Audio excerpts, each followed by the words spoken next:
Hello and welcome to Hobby Night Live. It's here. I'm Warren. I'm Justin. This is Justin. Okay, so tonight we're all about 30k Space Wolves, but that's just what we're doing in here. But this is a show also about you guys. It's an interactive hobby experience. Mm-hmm. Yeah? Right, so welcome to the show. Justin's got me a nice little running order of things that I'm not allowed to forget. So let me start to work through this first. So this is Hobby Night Live, and we're Beasts of War. Just in case you've tuned into this on one of the various places we're streaming to, then you've never heard of us. Yeah, we're Beasts of War. We're at the world's best tabletop gaming site, without a doubt. Carlsberg. Beasts of War. Probably the best in the world. Beastsofwar.com. Okay? Yeah. Right. Tonight is Hobby Night Live. 4 hours. I don't know why we picked that number, but yeah, 4 hours. Well, we wanted to give time. our American brothers and sisters a chance to tune in as well, on the East Coast. Mm-hmm. So some of the stuff we're going to be covering, now our main topic in here tonight is pre-Heresy. So Warhammer 40,000, but actually 10,000 years before Warhammer 30,000. So it's Warhammer 30,000. The golden era. Yes, and we're concentrating on an army tonight called the Space Wolves. So we're going to be talking about the lore and the background. We're going to be looking at, obviously, all your community projects, which can be about anything you want, tabletop gaming-wise, because, well, we love everything tabletop gaming. Mm-hmm. We're going to be doing some building, some conversion work. We've got airbrushing on the go, painting, shading, basing, and we're also got prizes. So, and we'll have some community comments coming in. Yeah, too. I'm monitoring Twitter. He's monitoring Ben. I'm going to introduce you to the team just in a second. Yep. But we've got prizes on the go. So tonight we're going to be giving away 4 $30 Army Painter vouchers.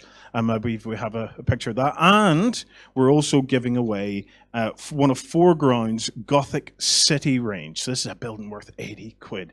And it's beautiful. Any 40k player is going to want that, without a doubt. Definitely. Right.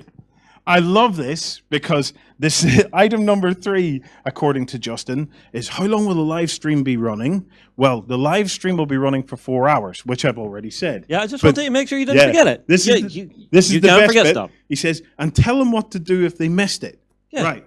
So if you're not watching this... No, look. We have said we want people to be able to see it if they miss it. Yes. So if you're not watching this and you've missed this, maybe we need to do it telepathically. What do you reckon? Welcome to the world. Yeah, this will be embedded on beastsofwar.com all weekend. So if you know someone who's missed it and they want to watch it, or if you're not able to join us for the entire night, or if you're not. Got him now. Yeah, if you haven't been able to stick around for the whole night, it is going to be on Beasts of War all weekend. So it's just going to live on Beasts of War. We're not going to get rid of it. It's going to be there for you to watch. Yeah. Right. Obviously, things can go wrong. This is live. Yeah. We can plan, but eventually, sod's law, something will go wrong. So we could have an internet dropout, and we may not get it back up. If we have a power cut or something catastrophic, it could take us anything from 40 minutes to get back up. And if it's that bad, I'm just going to go home and go to bed. I'll join you on the chat. Yeah. We could have battery failures. We could have devices go flat on us. I've had this in every moment I can getting charged today to make sure it doesn't die. It's been a long time since Beasts of War did a live show. Maybe 6-7 years. So bear with us. At least the 6. Yeah, bear with us. We will get it right, but there might be the odd kind of quirk here and there. Right, let me introduce the team who are going to be hobbying tonight. Obviously, I'm Warren. This is Justin. Yep. Over here we have Lloyd. Yo. Hang on. I can do this better. Mike, How's it going, fellas? At home, and ladies, I'm just working on some bases, cleaning the stuff up. So Lloyd's going to be doing some basing tutorials a bit later on. Yep. We also have our tank god. This is John. Hello, John, thank God. Hello, everybody. So John has been instrumental in creating the color scheme that we're using. I say instrumental in creating the color scheme. We were inspired by something we saw in one of the Forge World books. So we'll show you that, and then we'll show you how that pans out over the course of the evening. And we're going to do tutorials. We're going to show some airbrushing and everything. Oh, absolutely, yeah. Okay. And then, of course, we have our resident 40K expert. This is AJ. Hello. Oh, hello, AJ. There we go. You're feeling happy tonight. I'm very happy, yeah. Very, very happy. Very happy to be here. Oh, two. That's Yeah. two at once.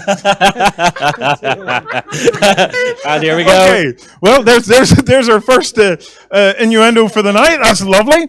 Right.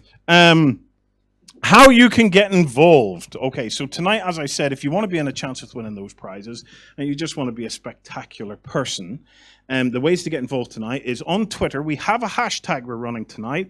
It's #HobbyNightLive. So if you want to tweet us, I'm monitoring the tweets as best I can. So I just want to do a very quick shout out to John Richard Burton.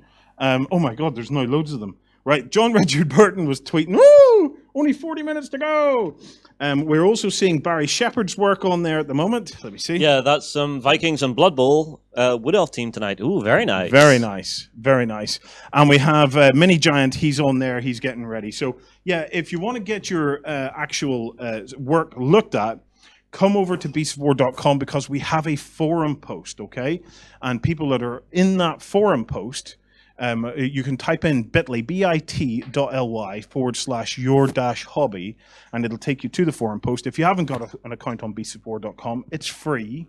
Takes only a few minutes to set up. Yeah. Go in there, post up your pictures. Now, they need to be below a certain file size, Lloyd. What is it? 700K. About there. So make them under 700K, and then you can upload them. And then Ben, who you'll meet in a second, is going to be monitoring all of that. As well as that, on the homepage, we have a Twitch chat. So if you just want to chat on Twitch, you can chat away, and Ben is monitoring that. I've talked a couple of times about Ben. Let me introduce the last team members that we've got. So in the control room tonight, we have the legendary Lance. Hello. So everything's going fine, yeah? So Lance is running the control room tonight, so all the different studios and things like that are all connected through to Lance. So all the dodgy cuts, they're Lance's fault. And then finally in here, we have Ben himself. We have Ben on the screen, so you'll hear more from Ben in just a couple of minutes. Right. I have a couple of quick announcements to make before we start getting stuck into stuff. We have some current competitions running on beastofwar.com. I just want to update you on when we're going to be announcing the winners of those. Mm-hmm. So we have the Faith RPG character set. The winner of that will be announced on next weekend's Weekender. Yes. So that's next Saturday. This is something for everybody. We do announce all of our prize winners on our Weekender show, which is a weekly chat show. Yes. I am still learning. A weekly chat show where we bring you the latest and greatest of what's been happening in the miniatures world. Yes. Also on that episode, we're going to be announcing the winner of the Mantic Terrain Crate Challenge, and he's going to get a Warpath army. No. Oh, no, it's better than that. Two Mantic prizes. Oh, there's two Mantic prizes. So the Terrain Crate one is, in that post for that Weekender, you put in your idea for a large piece of terrain, right? Mm-hmm. It'll be made in resin. You'll work with the guys at Mantic to design it up, and the winner gets that terrain piece that they've designed and one of the sets from the Kickstarter. The other one is a Warpath prize, which is a £100 starter set for Warpath, which is a nice sci-fi game that's coming back to the tabletop very soon. Right, so if you haven't already, head on over to beastofwar.com once this is over, if you're still awake, and go back through some of the Weekenders, because there is still a chance for you to enter those competitions. Yes. We also have the Salute Mega Bundle. Last weekend, we had a team at Salute, one of the biggest shows in the UK. We have a huge prize. There must be about $2,000 worth of stuff being given to one person. If not more. Yeah. So that is going to stay open for at least another 2, maybe 3 weeks. So you have time, if you're catching this, to head on over to beastofwar.com, find the Salute live blog, and get in there and post your comments, learning about some of the amazing stuff that was shown at Salute. Well, Salute's always a great one to actually catch up with everyone from the industry and see what they're bringing out at that time of year. It's fantastic. And then finally, currently showing on Beast of War this week was the magnificent Guild Ball week. And there's 3 Guild Ball kickoff sets up for grabs on that. Yep. So if you fancy learning about what is probably the finest tabletop sports game on the market. It is that elegant. It is really, really good. Head on over to beastofwar.com and check out Guild Ball Week. You will not regret it. Right. Yeah. Okay, so the way this is kind of going to work is towards the end of each of the hours. So this night is going to be broken into 4 acts, and towards the end of each hour, we're going to do a bit of a community stuff. Where we're going to look through the community submissions and things like that on the forums. Remember, the forum is going to be open all weekend, so we're kind of challenging you that this tonight is just kicking you off for what you're trying to do for the rest of the weekend. So it's to get you really into the whole hobby spirit for the weekend. Well, we already have some people telling us what they're going to be up to this weekend. So Milma is super excited for this. I'll be doing what I can for his quarantine zone. Plenty of 30k and 40k projects to be worked on. Get stuck in, mate. Absolutely. Right. We are going to now go and have a chat about the background to the 30k Space Wolves. So to give us just a couple of minutes, well, it's actually about 45 seconds, so we're going to have to be quick. Yep. But in that time, we're going to tell you about some of the hubs that are on beastofwar.com. High octane anime action is the name of the game in Relic Knights. Mount up in your mecha and battle for glory at our Relic Knights hub on beastofwar.com. Fight for the Iron Kingdoms as a warcaster. Take control of the mighty jacks, arcane devices, and dark sorceries to bring the fight to the War Machine hub on beastofwar.com. Take control of armies from the 5 kingdoms of Arcania and vie for the throne of the ancient king in Wrath of Kings. Master your skills on the battlefield over on beastofwar.com. Hello. Okay. Right. Okay, says. There's our first of the night there. Fantastic. Nice and elegant, Ben. Well played, mate. Okay. I'm suave. What can I say? Before we get stuck into it, I have a couple of Twitter ones I want to read out. Andy Chapman just uploaded a beautiful dwarf. Andy, seriously, mate, if you haven't uploaded that to the forums, go on over to the forums and upload that for me so that we can show it off. We also have Michael Cannon. Is recommended. He's made a recommendation. Oh, okay. If you're uploading to the Beasts of War forums, upload by 1024 by 768. He says that's a nice size that works well on the forums. And Robert Green has posted on Twitter about poor Ben trapped in a screen. Okay, right. AJ. I will pass this to you, sir. You'll need it more than me here. Space Wolves. Okay. Yes. That's what we're working on tonight. Now, we set ourselves a kind of a goal some time ago where we picked up it's worth giving the background to this. We picked up 2 of the Battle of Calth sets. Yep. And 2 of the Burning of Prospero? Burning of Prospero, yeah. Betrayal at Calth. Oh, Betrayal at Calth. Oh, okay, Betrayal at Calth. And we from those 2 sets, we wanted to combine them to create 2 pre-Heresy armies. And one is going to be Thousand Suns, I believe. Yeah, Thousand Suns, the nice shiny red ones. We're going to do a Hobby Night Live for those as well at some point. And the others were going to be Space Wolves. Space Wolves. Which between the point of us choosing and now, I have totally fallen in love with because I am such a love of Vikings, and they're space Vikings, so it just works really, really great for us. Tell us a bit about the Space Wolves, AJ. So the Space Wolves, they're the 6th Legion, or what's known as the 6th Legion. They started life as one of the trefoil legions, and there was 3 trefoil legions. There was the Alpha Legion, the Salamanders, and then the Space Wolves.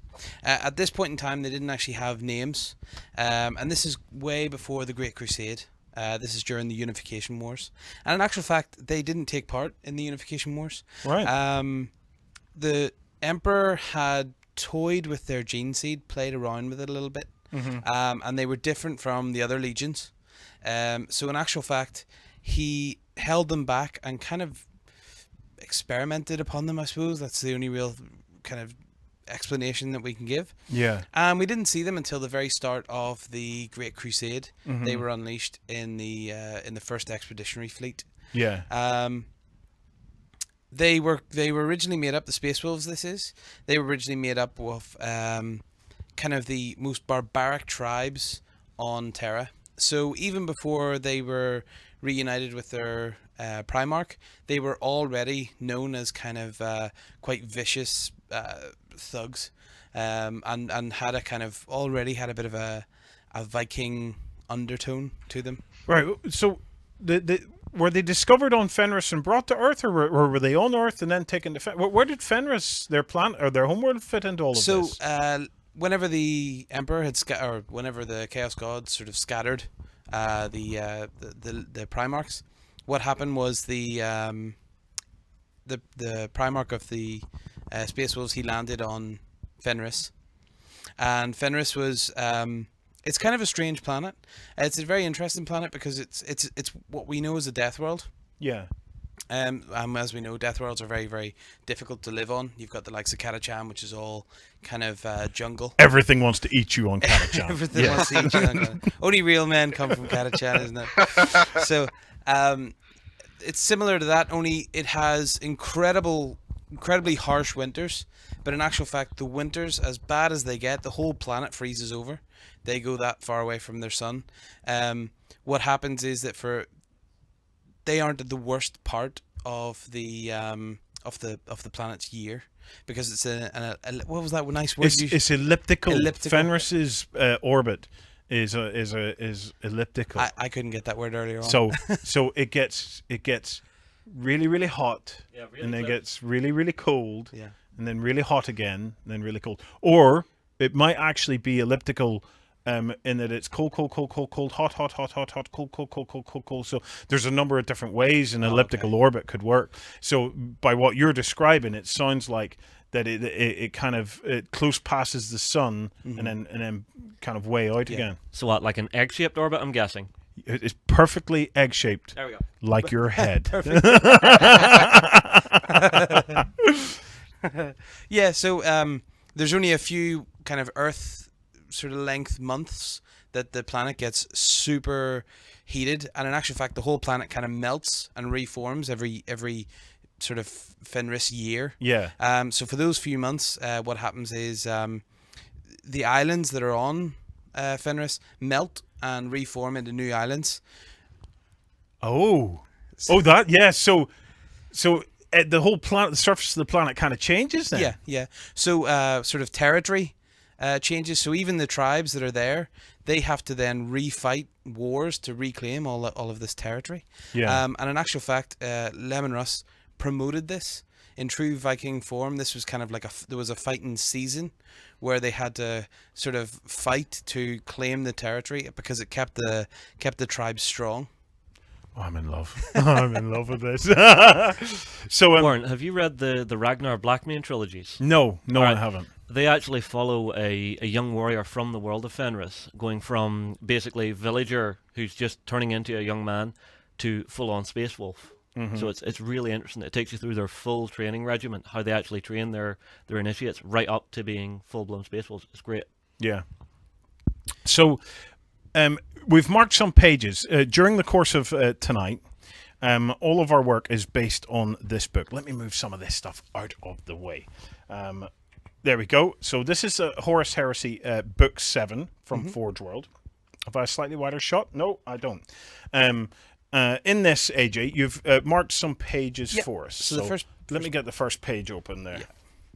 Oh, a Thunderhawk. Oh, I want to talk about that in a minute. Right, so we're kicking off with 92. So it's 92. This is the Legion console. And this guy, I don't know what you think, but the helmet is very kind of Cylon-esque. Would you agree? It really is, actually. There's a lot of this. It's got very much the feel of old medieval armor, just being brought up to a higher tech standard, which is what I'm guessing the Emperor probably did whenever he was actually going through the Unification Wars. Well, I don't know, because surely this is where 40k kind of throws me a little bit, right? I think that was the technology not better then? Did they not lose even more technology during the Heresy period and stuff like that? So. They did. There's one of the Black Library novels that specifically deals with that, where it's the Forges of Mars. There's a bit of an uprising there, and the actual forge which was creating power armor actually got destroyed, and I believe a volcanic eruption, was it? Or there was something along those lines, AJ? It was destroyed, I know. Yeah, I think it was one of the plants that was kind of it was the plant that sort of the forge ran on a volcano, and then that kind of melted down. Yeah, and then there was like a subsect of the Adeptus Mechanicus. I believe it's Mechanicus at this point in the timeline, because I know people have really went at me for that a couple of times. But it was basically, there was a subgroup within there that was actually trying to create new technology as well, and I think there was some kind of a war fought because of that, which is what caused it to be destroyed. Yeah. I'm trying to remember. Do you know what? If you're watching, this is your opportunity. Go and sign up for Twitter, because this is your chance to tell us we're talking out her bollocks. Really, I've got an interesting one for you. Anybody that watches Beasts of War will know that I like to take the running orders and basically wipe my butt on them and throw them away. I've got a great one for you. Right? There's a guy called Steve Wozniak, right? And he worked with Steve Jobs. You're all familiar with Steve Jobs from Apple, right? Well, Wozniak, or Woz as he's called, was the brains of the operation. Okay, Steve was the snake oil salesman, but Wozniak was the brains. He was the guy that actually created the Apple II. And he's been pretty well known for making predictions for what's going to happen in the future. Okay, and he's also been pretty well known for actually making it accurate, right?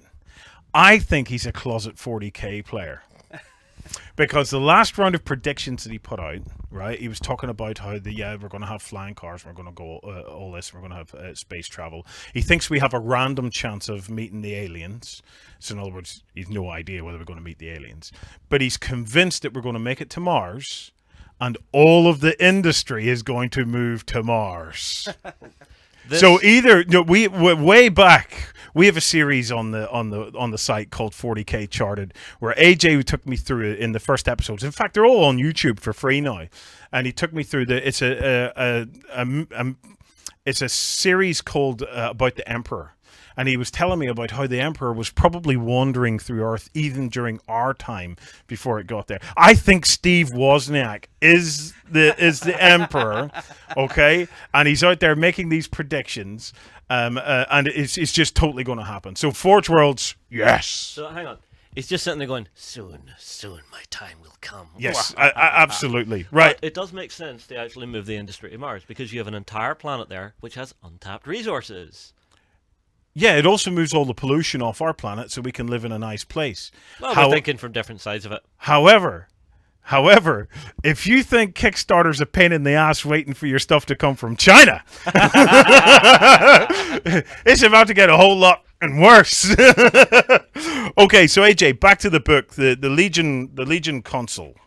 So, as I was saying, in the early sort of days, before we kind of reunited with Lemon Russ, whenever the 6th Legion were still on Terra. Yeah. They already, as I said, had massive issues with with sort of discipline. So within the Legion, they had a lot of these consuls, a lot of disciplinarians, and that kind of that image really really resonated with me about the kind of look and theme of the pre-Great Crusade even. Yeah. Space Wolves, and this kind of extends on into the Great Crusade as well. Even when we are reunited with Lemon Russ, it becomes apparent that they are quite a barbaric force. Mm-hmm. However, they are also have this very strong sense of honor. They have this kind of very strong code of honor. Yeah. And this persists as long as Lemon Russ is still around. Within the wider Imperium, they were seen as the executioners of the Emperor. We've talked on that extensively. Yeah, well, I mean, like, there are 2 legions missing from the originals, and we wonder what happened to them. Maybe this is where they got their name from. Well, so you reckon the Space Wolves ate them, basically? How do you get to be known as the executioners of the Emperor whenever you haven't actually had the burning of Prospero yet? You have earned that moniker from somewhere. Oh, I have something else to say about Space Wolves, okay? Obviously, as human beings, right, it's become clear to us now in the 21st century that human beings don't know what to eat, right? And I saw a great post on I think it was on Twitter one day where or it was on the BBC or something like that, and they were saying, human beings, the only species that doesn't know what to eat. And then immediately followed it was this perfect post of, well, that explains why I pulled a sock out of my dog's ass the other night. So anyway, so the Space Wolves will eat anybody then. Is that what we're saying? Yeah. That's Well, you see, here's the thing: they're doggedly loyal to the Emperor. Yes, I did that bit. They're doggedly loyal, but that's how they probably earn that moniker, is because they've been out there and just whenever someone needs to go, the Emperor looks at them and goes, "Look, Lemon, take care of this. Go, go, go, go." So are we talking about the two lost Primarchs, or are we talking about two chapters? Two lost chapters. Yeah.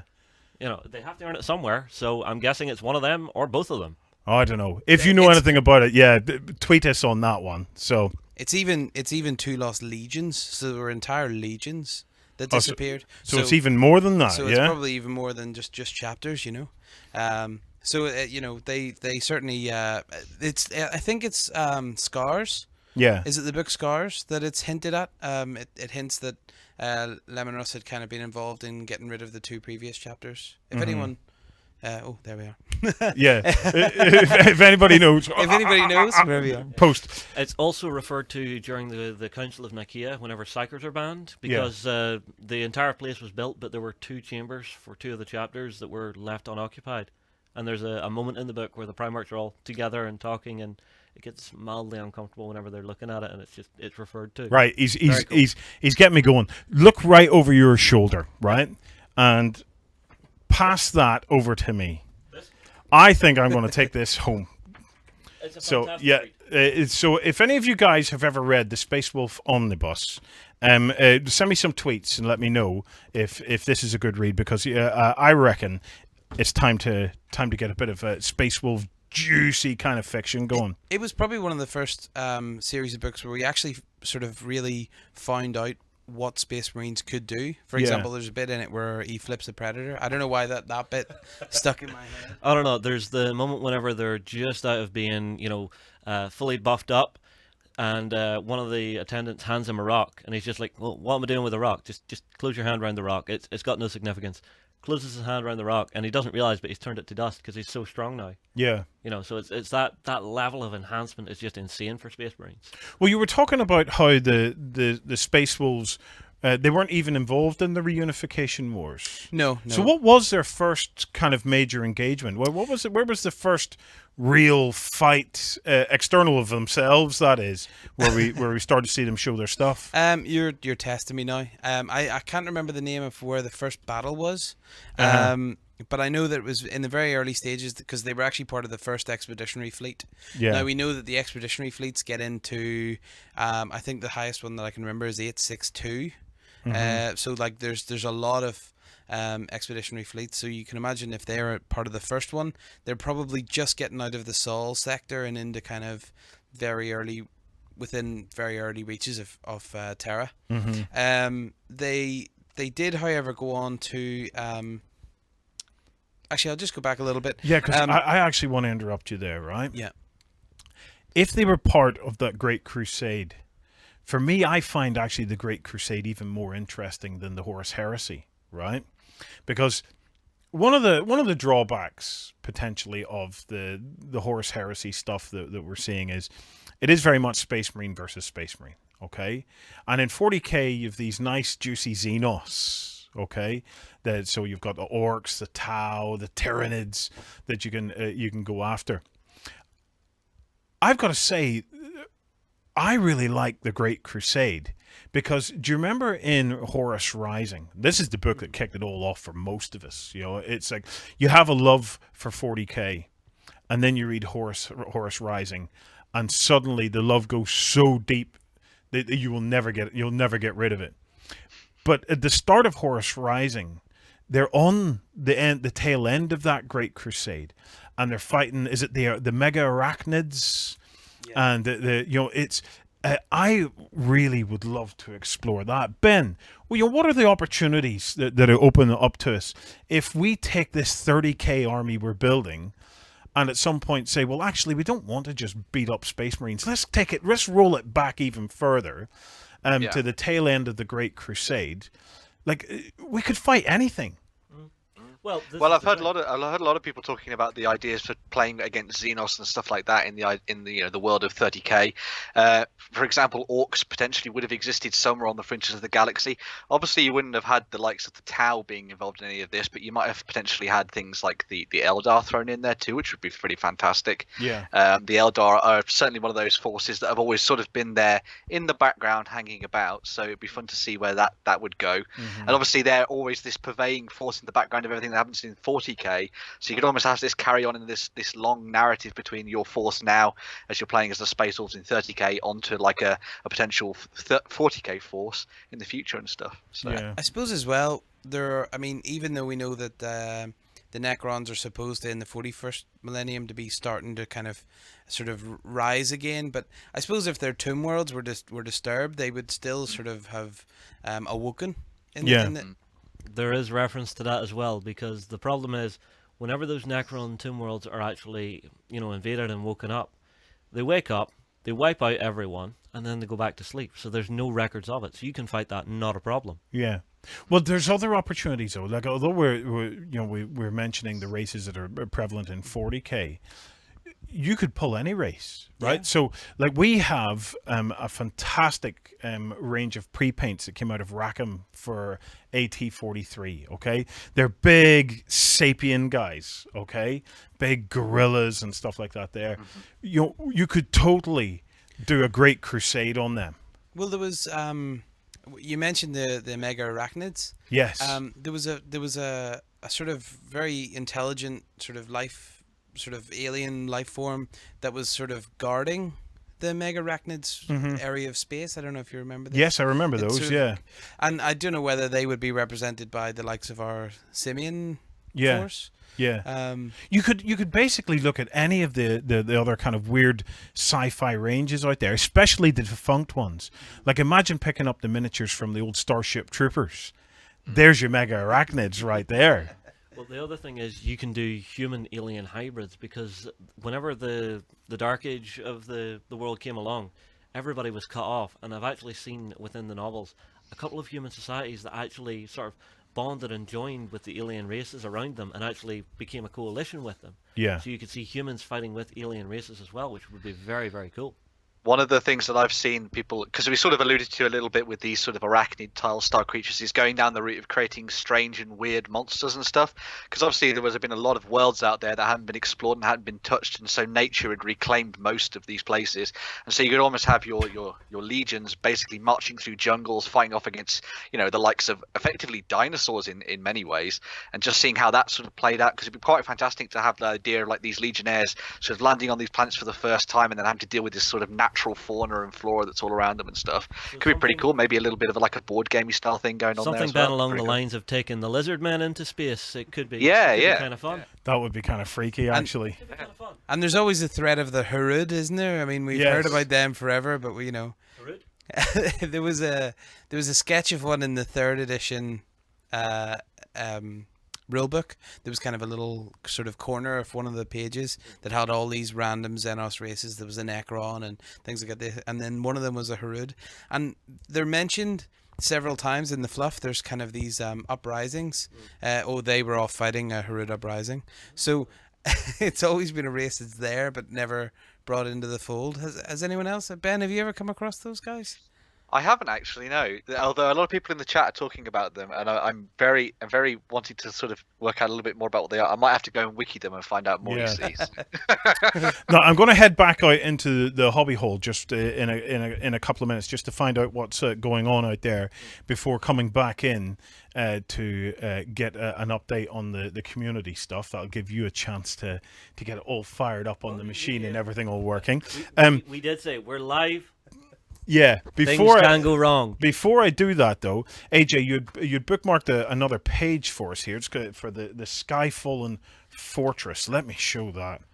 Yeah. Oh, I've just bookmarked this because one of the things that I find most interesting, and it's something that hasn't really been fully explained, but it's this difference in style between the 30k and 40k Space stuff. Wolves. Yeah. Yeah, they're kind of. I mean, obviously their kit, as we've talked about, they had the likes of the Storm Eagles and things like that there, which were kind of rare in 40k. But even just the style, it's a lot more subdued compared to what we have in the Space Wolf Codex of today. I have one just under there. If you Oh, have you got the there's a codex in there? bookmark. Okay, There's a and there's a bookmark in here, yeah. And as you can see, the color difference and everything. Now, Have we not had an updated Space Wolf codex since this one? There is, yeah. This is, but the miniatures are very, very similar in Yeah. sort of style. So you let me can show see you that this one they're a lot more kind of Colorful. colorful. Yeah. You're stretching back a wee while with this one, though. I've got to say. So it's Well, that one is, I think, was that 2008, 2009, Yeah. maybe. Maybe so, but I do like the nice dark steel grey that the Wolves used to have with that really dark red alongside it. the 30k wolves. Yeah. Yeah, it just makes them feel heavy, gritty, really nice. Well, we're going to come back because I want to talk a bit more about some of the main characters like Lehman Russ, Lionel L. Johnson. I want to talk specifically a bit about what happened to the Wolves at the Heresy, and what how that changed them.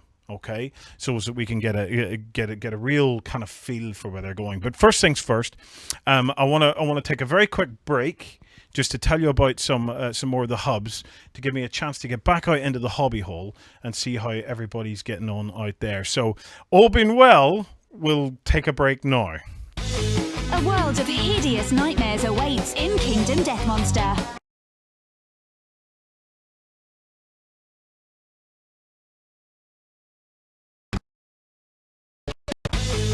Become a general of mighty armies at the Kings of War Hub.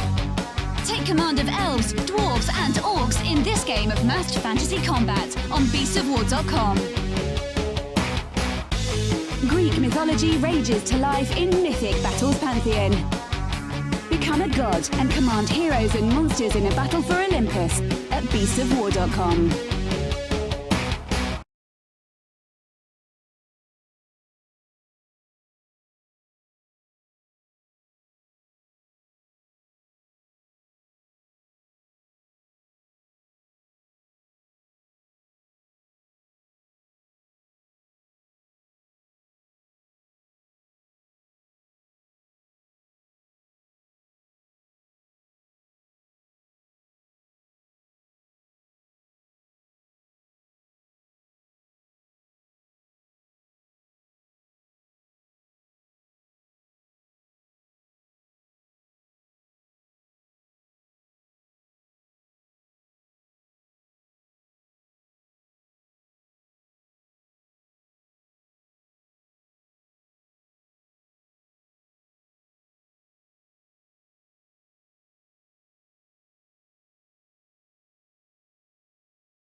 And wouldn't you know it, we're having technical difficulties. Now, I'm just going to wait for a knock on the studio wall to see if we actually have some audio here.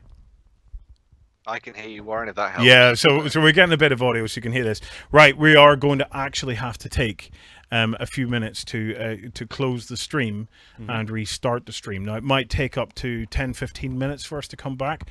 Apologies for this, guys, but that is live streaming for you, and hopefully we'll be able to iron out the kinks as we go. So, right, we'll be back just as soon as we can.